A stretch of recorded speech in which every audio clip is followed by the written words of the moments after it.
tienen los medios electrónicos de contrainformación, creo que lo tenéis, ¿no? Que es lo de cómo llegar a la calle, porque se está en ese territorio virtual que es Internet, y a veces parece que eso no tiene una influencia. Yo creo que no es así, ¿no? Pero también está esa preocupación, ¿no?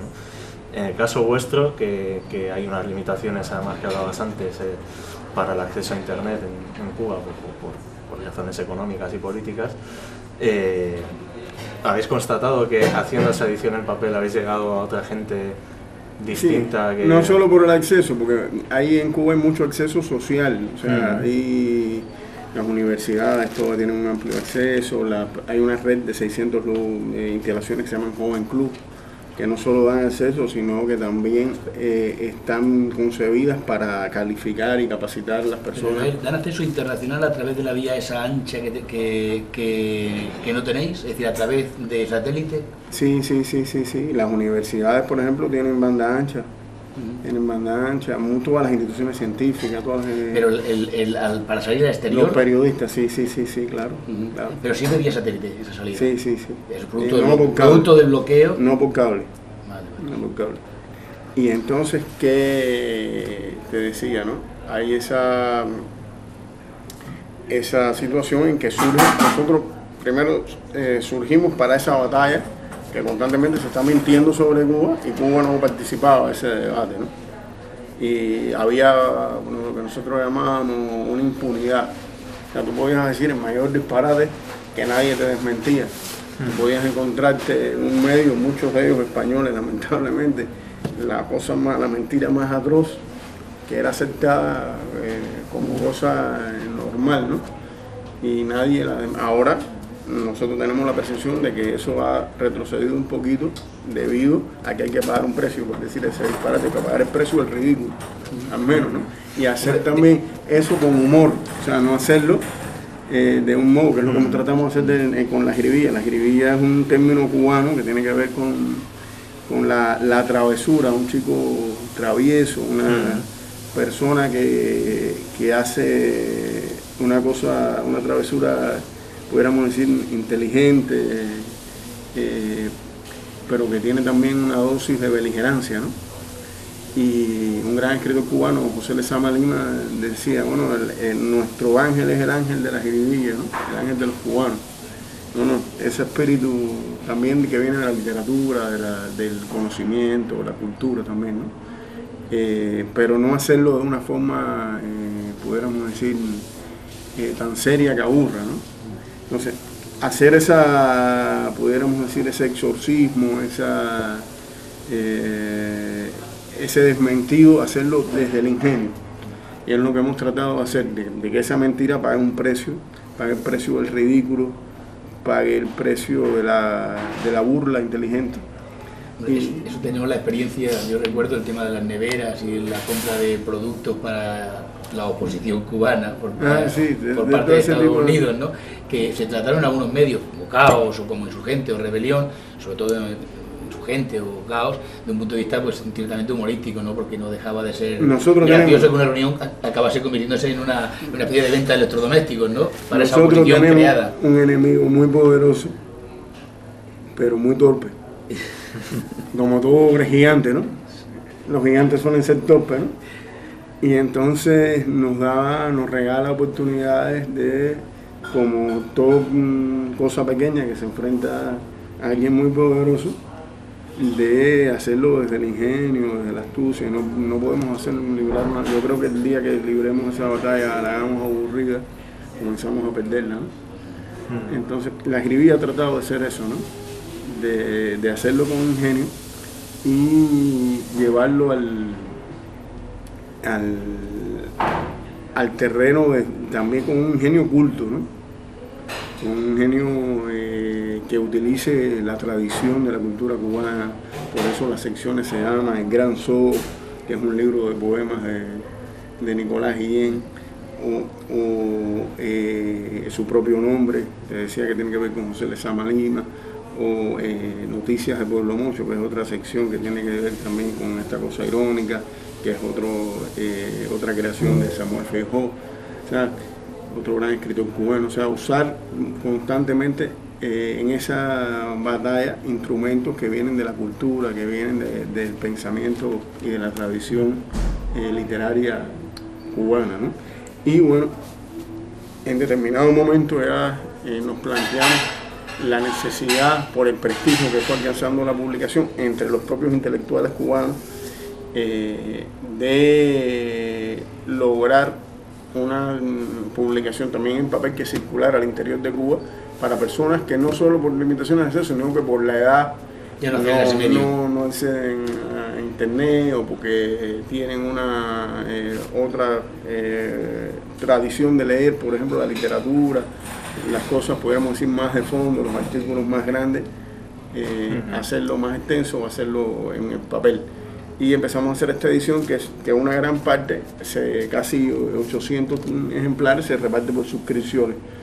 De modo de que las personas puedan disponer de esta edición y puedan contrastar esta información, ¿no? Aunque hay que hacer necesariamente una gran selección, porque como una edición mensual de 32 páginas, es prácticamente un % mínimo de todo lo que sale en la red, ¿no? Sería imposible. Del número de lectores hablábamos antes de 9.000 lectores. Diarios, sí. Diariamente, hablamos siempre de diarios. Y Noel, ¿cuántos provienen de lo que sería Cuba y cuántos provienen del exterior? Nosotros creemos que de Cuba debe ser un 10 o un 12%. Entonces está igual que cabe en la red. Tenemos el número de lectores más fuera del ámbito de actuación. También hay muchos cubanos en Estados Unidos que miran la escribía. Y mucha gente también enemiga en Miami que la toma como referencia. En Miami se nos lee mucho a todos. En Miami se nos lee mucho a todos. En Miami sí, constantemente recibimos correos y adhesiones y tenemos colaboradores en Miami que corren su riesgo. Pero sí, muy visto. Y hemos tenido también noticias, por ejemplo, en la redacción del Nuevo Herald. Hemos ayudado a la calidad, mejoría de la calidad del Nuevo Herald. Alguien nos dice, no pongas eso de esa manera, que se van a burlar en la escribilla. Entonces, los hemos obligado dentro del absurdo, ¿no? de la mentira y a tratar de esforzarse por ser un poquitico más profesionales, ¿no? Es que ese debate el que tenemos, ellos nos leen. Hay gente que puede pensar que no, pero nos leen. No, sí, claro que nos leen todos los días porque ellos tienen que combatirnos ideológicamente, entonces como nosotros igual a ellos. No, es una lucha ideológica. Es una lucha ideológica de primer orden. Y además, en el caso de Cuba, o sea, toda esta industria de la mentira se ha creado. Bueno, este año el gobierno norteamericano aprobó $80 millones más para la subversión y la mentira, que una gran parte de ese dinero no llega a utilizarse en Cuba, sino que se reparte ahí, eso es parte del negocio electoral en la Florida. Pero esa industria necesita de la revolución cubana para vivir. O sea, necesita que su objeto de insulto viva y para ser insultado, porque si no, ¿de qué va a vivir y poder cobrar ese dinero? Bueno, no sé si... Solo una pregunta. Sobre el tema de escribilla todavía. Sí, venga. Bueno, más general y que entronca con la situación política interna de Cuba, y que es una preocupación mía de siempre.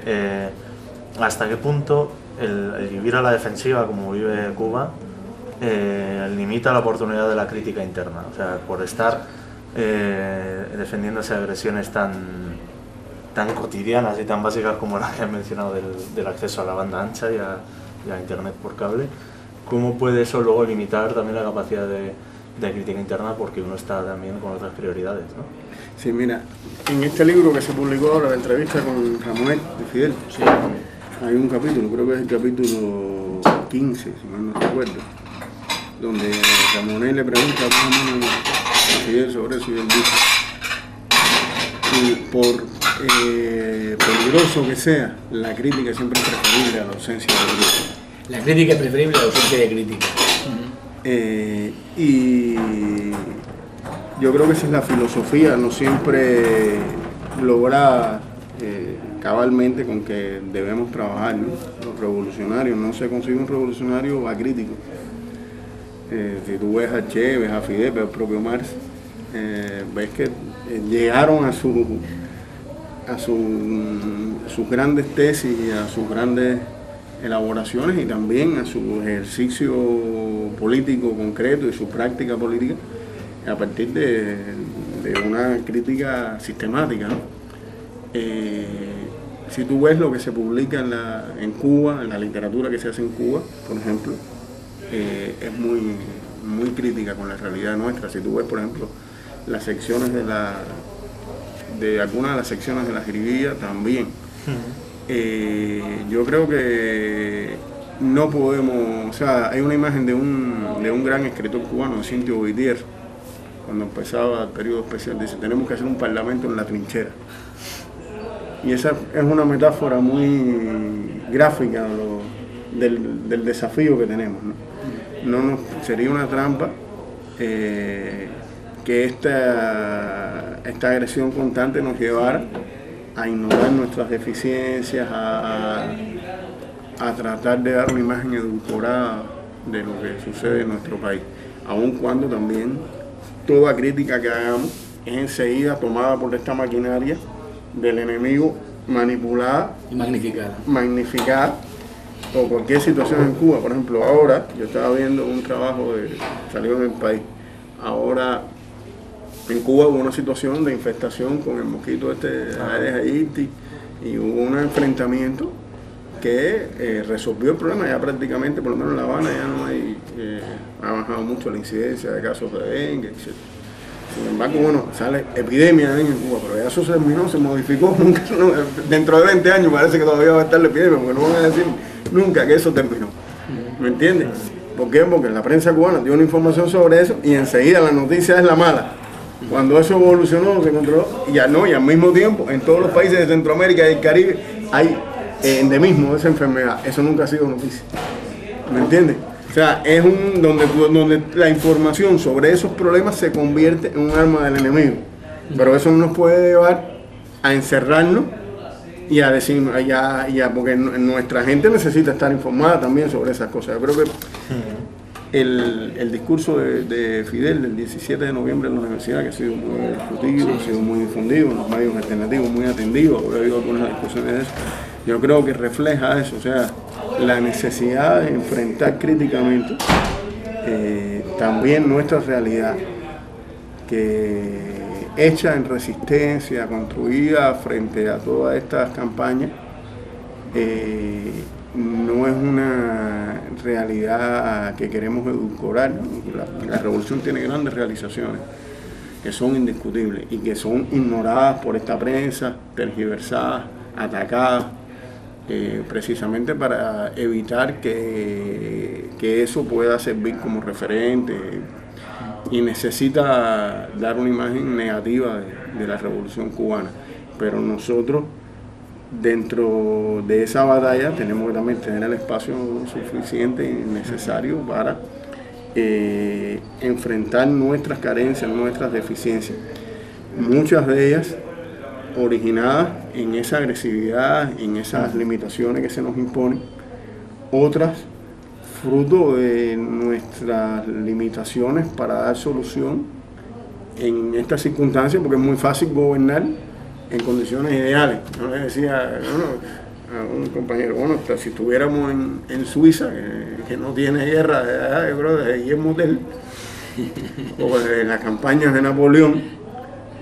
Bueno, muy bien, pero estamos aquí a 90 millas de un país que no ha cesado en su empeño de agredirnos y de causarnos dificultades, y que acaba de aprobar un plan diciendo que hay que cambiar su tesis para Cuba, el cambio de régimen. Entonces, tú no puedes actuar como si estuvieras en condiciones ideales, ¿no? Y eso también a veces te conduce a cometer errores, porque trabajas en una tensión en la que el milagro es que hoy el pueblo cubano, en medio de todas esas campañas de mentiras, en medio de todas esas agresiones, en medio de la resistencia terrible que tuvo que vivir en los años 90, esté mayoritariamente con la revolución, crea en sus líderes, crea en su proyecto y lo sostenga, porque si no, no pudiera haber sobrevivido. Y eso es lo que nos dice toda esta prensa, ¿no? Entrando quizá ya un poco en el debate sobre el seminario internacional de la humanidad frente al imperialismo, yo, al calor de lo que estabas comentando, una noticia que ha sido muy visitada y que ha sido muy interesante, la gente tiene cierto interés en ella, ha sido todo el tema de la formación de los médicos en Cuba. Es decir, ¿cómo luchamos contra el imperialismo? Pues explícanos un poco el tema. Es decir, hay formándose en Cuba una cantidad ingente de personas que vienen de toda América Latina y que cuando vuelven a sus países están explicando una realidad que no se conoce. Y evidentemente también luego está reflejada en los medios. Lo decimos por experiencia propia. En nuestros medios ha quedado reflejada esa situación. ¿Cómo ligamos eso? Ese solidaridad internacional, el antiimperialismo, las jornadas, un poco cómo ligaríamos eso. Bueno, primero hay que decir que estas jornadas forman parte de una red de redes internacionales, nosotros llamamos en defensa de la humanidad, que surgió en México en finales del 2003, después hubo un primer evento aquí en Oviedo, hubo un congreso en Venezuela, donde participaron, por cierto, muchos intelectuales españoles, y que, bueno, por supuesto también, y como es debido y merecido, ha sido totalmente ignorada por los grandes medios de comunicación, que ha tratado de movilizar las conciencias alrededor de los grandes temas del mundo de hoy, la paz, la información, la salud, la educación, y no para difundir lo que Cuba hace. No, por ejemplo ponía, sino para dar espacio a aquellos que no tienen voz en el mundo, a aquellos que son excluidos en el mundo, y exponer la participación de pudiéramos decir, las personas que pueden movilizar esa conciencia por su prestigio intelectual, por su autoridad cultural, política incluso, ante la opinión pública, ¿no? A nuestro juicio ha sucedido y ha logrado vencer uno de los grandes problemas que tenemos hoy, ¿no? Empiezan a hacerse dos. Uno es la desconexión de las vanguardias intelectuales de los movimientos populares, que fue una de las grandes victorias de los últimos, podríamos decir, 30 años, después de los años 60, del imperialismo. O sea, construir esa imagen del intelectual aislado, aparentemente escribiendo en los periódicos, aparentemente opinando en las televisoras, pero opinando dentro de la élite que participa del poder y desconectado de esa mayoría excluida que, por supuesto, ni lo lee, ni tiene esos problemas en que él participa de los debates aparentemente de la clase política, pero que son procesos de negociación entre élites y que son las que hoy controlan el poder político, el poder económico y los medios de información. Y en otra parte, el otro problema es lo que a mí me gusta llamar el síndrome de la soledad. O sea, tú puedes tener un gran intelectual con un grupo de inquietudes en este orden, hay muchos, pero sistemáticamente los medios de información se han ocupado de invisibilizarlo. O sea, por un lado, domesticas a una élite intelectual y por otro, la que no entra en el redil, la invisibilizas. Y puede haber un hombre genial y brillante, como Noam Chomsky, que en Estados Unidos es un perfecto desconocido, o como ocurre aquí en España con Alfonso Sastre, que es una persona, una obra, pudiéramos decir, colosal, inabarcable, y sin embargo sus libros no se reseñan, sus entrevistas no aparecen, sus columnas de opinión han desaparecido de los periódicos, y porque es incómodo, no es un intelectual, como mismo dice, bien pensante. Esas dos, pudiéramos decir, dos problemáticas, o sea, la desconexión entre vanguardia intelectual y movimientos populares, y la invisibilización y este síndrome de soledad que es lo que te dice, un poco se crea el paradigma. Bueno, ¿para qué vale la pena luchar si no hay nadie que piense como yo? Si no está ocurriendo nada, si no está... Bueno, esta red y este movimiento lo que pretende es articular esa relación, permitir que millones y millones de personas en el mundo que tienen estas preocupaciones puedan interconectarse. Nosotros decíamos un poquito, ¿no? Disidentes de todos los países, actualizando un poquito, tomándonos la herejía de actualizar al manifiesto comunista, disidentes de todos los países comunicados. Junto con otros movimientos que han surgido, el Foro Social Mundial, los propios redes populares que se han creado estos años y han llevado poder. Bueno, hay que decir, por ejemplo, en el evento fundador de México, hace 2 años aquí en Oviedo, participó Evo Morales cuando era un luchador de un movimiento social, o es el presidente de un país. Bueno, Evo Morales es un fundador de este movimiento en defensa de la humanidad.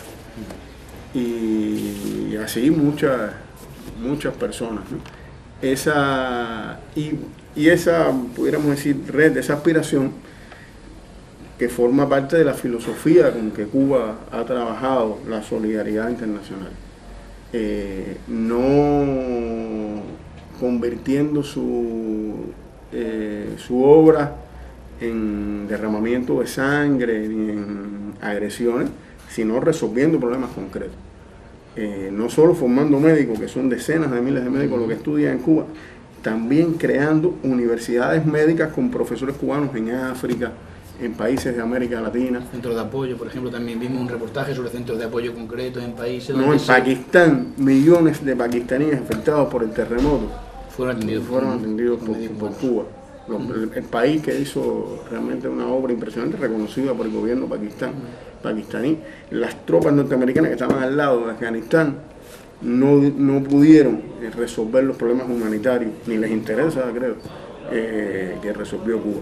Y no solo latinoamericanos, en Cuba están estudiando, formándose como médicos, todos los médicos que necesita, por ejemplo, un país como Timor del Este, una joven nación que acaba de nacer a su independencia. Te pongo ese ejemplo como te pudiera... Ahora, estas realidades, a pesar de que por su magnitud empiezan a difundirse, son también ignoradas.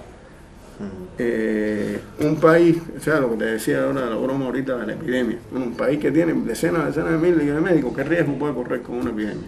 Que forma miles de médicos. Esa es la alarma por la que tiene que preocuparse el mundo.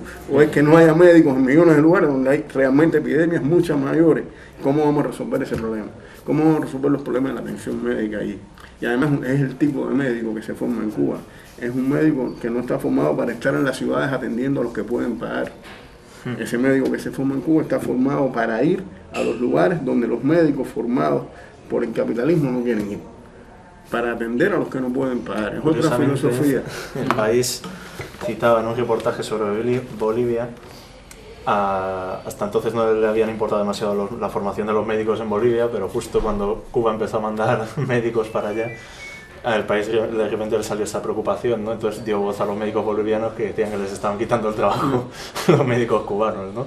Lo digo como ejemplo de que a veces no es que lo silencien, sino que incluso cuando hablan de ello lo hablan también para criticarlo y para... No, claro. Incluso lo bueno no les gusta. Claro. No, pero es que hay que ver, porque es que ahí hay una falsedad, porque no le están quitando el trabajo, porque a esas personas que los médicos cubanos están atendiendo, nunca ningún médico las ha atendido. Se han muerto durante generaciones sin ver un médico, sin saber que es un médico. Han muerto varias generaciones sin saber, en poblados enteros, en ciudades enteras, sin saber que es un médico. Entonces, ¿a quién le están quitando el trabajo? Nosotros vamos a compartir con esos médicos el trabajo, todos los que quieran ir. Al contrario, si no estamos ahí para quitarle el trabajo a nadie, sino para dar trabajo y para resolver necesidades sociales que han estado desatendidas durante siglos. Esa es la manera en que concebimos eso. Y resolver ese tema como resolver el problema del analfabetismo, con los recursos que hemos formado durante estos años y con el tipo de médico y con el tipo de educador que está dispuesto a ir donde realmente se le necesita, no pensando en cómo va a engrosar su bolsillo, sino pensando en cómo va a resolver las necesidades humanitarias de esas personas que hasta hoy no han sido tratadas como seres humanos, ¿no? Yo quiero ver una cuestión también, que de alguna manera los cubanos y cubanas, ¿cómo ven ahora mismo la incorporación pues, a ese bloque de alternativa social, como he dicho antes, con sus problemas, con sus dificultades, de Venezuela y Bolivia? ¿Cómo desde la jiribilla y desde tu experiencia también de Instituto Cubano del Libro, ¿Cómo ves a los cubanos y las cubanas? ¿Cómo han aceptado? ¿Cómo se refleja en ellos esa incorporación pues, de Bolivia y de Venezuela al campo antiimperialista? Bueno, es muy interesante. ¿Cómo lo percibe? Bueno, el propio Evo Morales en Cuba, y lo dijo ahí también cuando alcanzó su victoria, ¿no?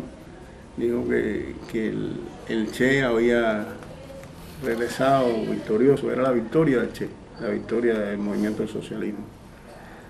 O sea, esos son los ideales por lo que el pueblo cubano en su vocación internacionalista ha luchado, ¿no? Los ideales martianos, bolivarianos.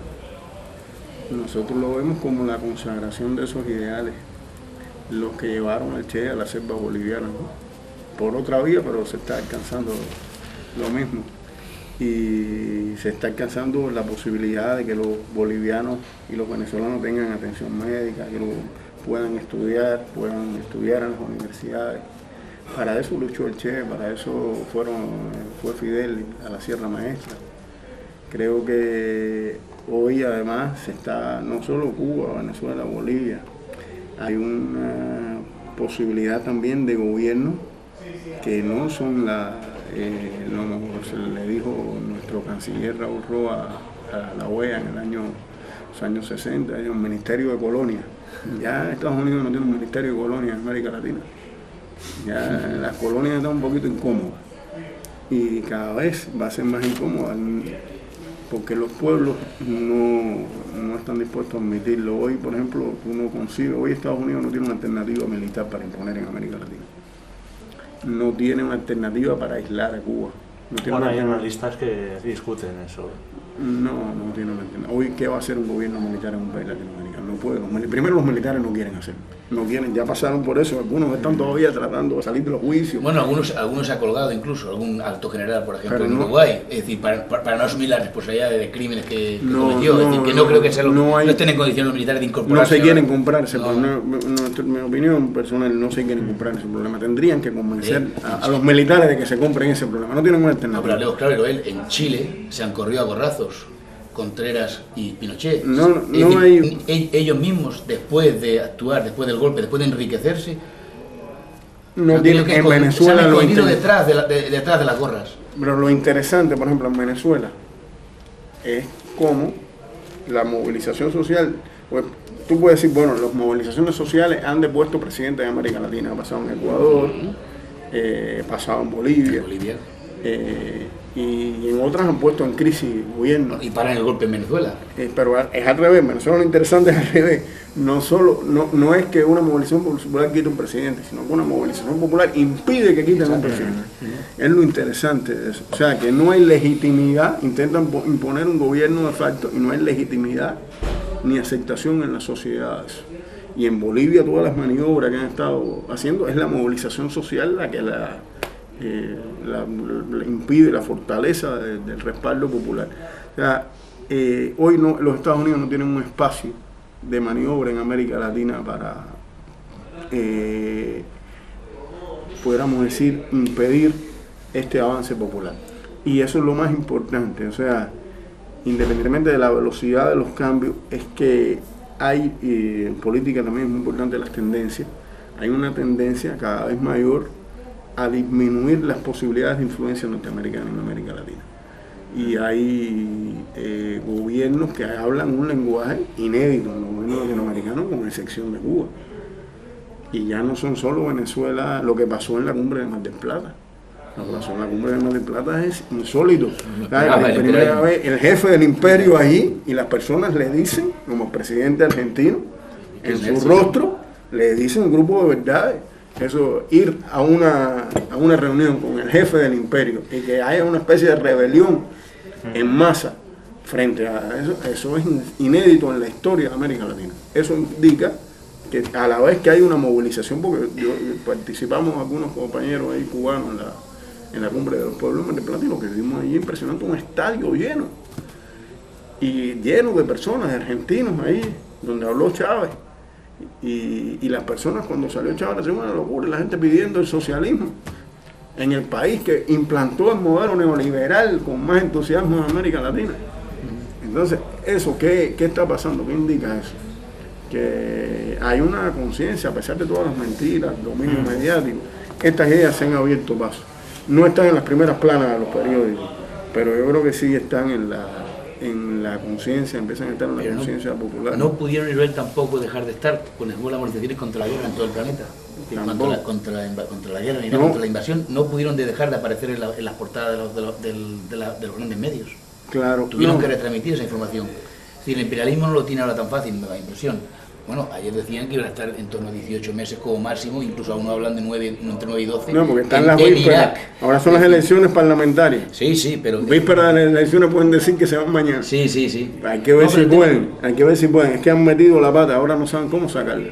El Pentágono está diciendo que hasta 2010 no pueden retirar las tropas. El tema es que tengan que irse porque, por las circunstancias. Pero es una derrota, no, lo que significa eso.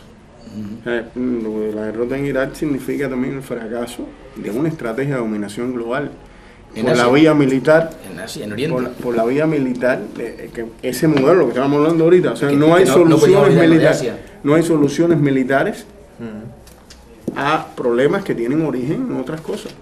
O sea, tienen un origen social, en la pobreza, y un imperialismo que no puede ejercer su autoridad militar, un imperio que no puede ejercer su autoridad militar en todos los frentes que tiene abiertos, ¿es un imperio ya o qué es? Bueno, no hemos sido un teórico del imperialismo. Yo creo que hay... En todo caso es más peligroso. Tienen poder, no se puede ignorar, no se puede ignorar el poderío militar de Estados Unidos, es enorme. Y el poderío económico, el poderío político, el poderío mediático y cultural, que yo creo que es en definitiva el que permite todo lo demás. O sea, la hegemonía cultural es la que permite el resto de la dominación. Completamente de acuerdo. Mientras eso ocurra, le permite la legitimidad para emprender todas estas acciones.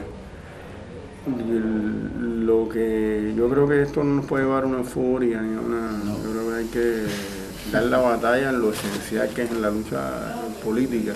O sea, todas estas victorias populares que se han producido en América Latina con la movilización popular, ¿no? Yo creo que este grupo fundamentalista, neoconservador, que llegó al poder en Estados Unidos, ha fracasado en esta estrategia de dominación, pudiéramos decir, militar, porque está muy ligado al complejo militar industrial, a los grandes negocios del petróleo, pero eso no quiere decir que la pretensión de hegemonía haya cesado, ¿no? Y por otras vías se puede también pretender alcanzar lo mismo, y de hecho es lo que se ha estado haciendo, ¿no? El que tiró los cohetes en Sudán y en Afganistán no fue Bush, fue Clinton, cuando empezaba el fenómeno Levinsky. O sea, cómo opera ese sistema, ¿no? Un tipo tiene un problema con la portañuela y le emprende a cohetazos contra dos países. Una cosa realmente que daría risa si no es por lo dramático, porque implica muerte, porque implica realmente la menor concepción de soberanía y dónde se deciden los problemas de este mundo, ¿no? Y qué cosas llevan a tomar las decisiones al país más poderoso de la Tierra.